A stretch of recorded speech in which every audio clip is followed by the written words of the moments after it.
Hai teman-teman, perkenalkan nama saya Elka Indrawati dengan NIM A1C424081.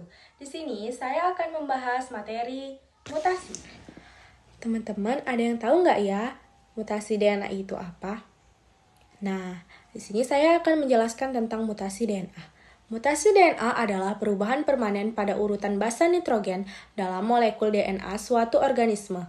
Perubahan ini dapat terjadi akibat kesalahan selama proses replikasi DNA, paparan radiasi bahan kimia, mutagen, atau faktor lingkungan lainnya, dan dapat bersifat somatik maupun germinal. Mutasi dapat menimbulkan pengaruh yang berbeda-beda bagi setiap organisme, mulai dari tidak berpengaruh sama sekali, membawa manfaat evolusioner, hingga menyebabkan penyakit genetik dan kanker, tergantung letak dan sifat perubahan yang terjadi pada gen tersebut, dikutip dari Sahu 2013. Mutasi juga merupakan sumber utama variasi genetik dalam populasi dan menjadi dasar proses evolusi makhluk hidup. Jenis-jenis mutasi DNA dapat dikelompokkan berdasarkan bentuk perubahan yang terjadi. Pada tingkat gen terdapat yang pertama mutasi titik atau point mutation seperti substitusi, delesi, dan insersi yang dapat menyebabkan framesif mutation jika perubahan bukan kelipatan 3 basa sehingga mengganggu kerangka baca kodon dalam sintesis protein. Yang kedua, ada mutasi kromosom yang melibatkan perubahan struktur atau jumlah kromosom, misalnya duplikasi, inversi, delesi besar, dan translokasi, yang dapat berdampak pada kelainan bawaan maupun gangguan perkembangan karena melibatkan banyak gen secara bersamaan. Baiklah, di sini saya akan menjelaskan mekanisme mutasi spontan, proses mutasi yang muncul saat replikasi akibat pasangan basa yang salah, dan menggambarkan semua jenis mutasi titik atau substitusi dan framesif.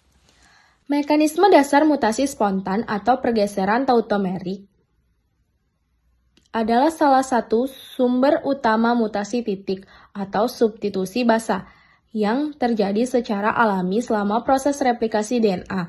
Ini melibatkan perubahan sementara bentuk kimia basa nitrogen yang menyebabkan kesalahan pemasangan mispairing.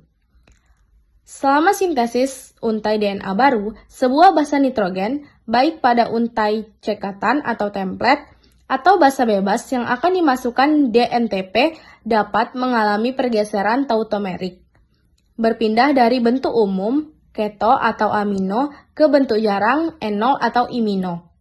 Bentuk tautomer jarang memiliki pola ikatan hidrogen yang berbeda, yang mengubah preferensi perpasangannya. Misalnya, adenin atau amino bentuk umum berpasangan dengan timin, yaitu keto bentuk umum. Namun, jika adenin diuntai cekatan Burgess.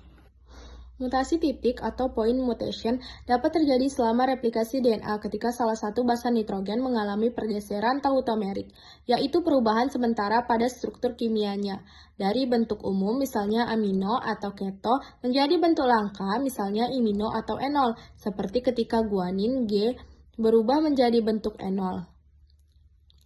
Perubahan ini mengubah kemampuan ikatan hidrogen basa tersebut, menyebabkan berpasangan secara salah dan basa yang tidak seharusnya. Mutasi titik adalah perubahan pada satu atau beberapa pasang basa DNA. Yang pertama, mutasi substitusi atau penggantian basa. Satu pasangan basa digantikan oleh pasangan basa lain. Yang kedua, mutasi pergeseran kerangka, yaitu framesif. Penyebabnya adalah penambahan atau penghapusan basa yang bukan kelipatan 3, misalnya 1 atau 2 basa, yang menggeser seluruh kerangka pembacaan gen. Mutasi framesif umumnya memiliki dampak yang paling parah karena mengubah semua asam amino yang dikodekan setelah titik mutasi.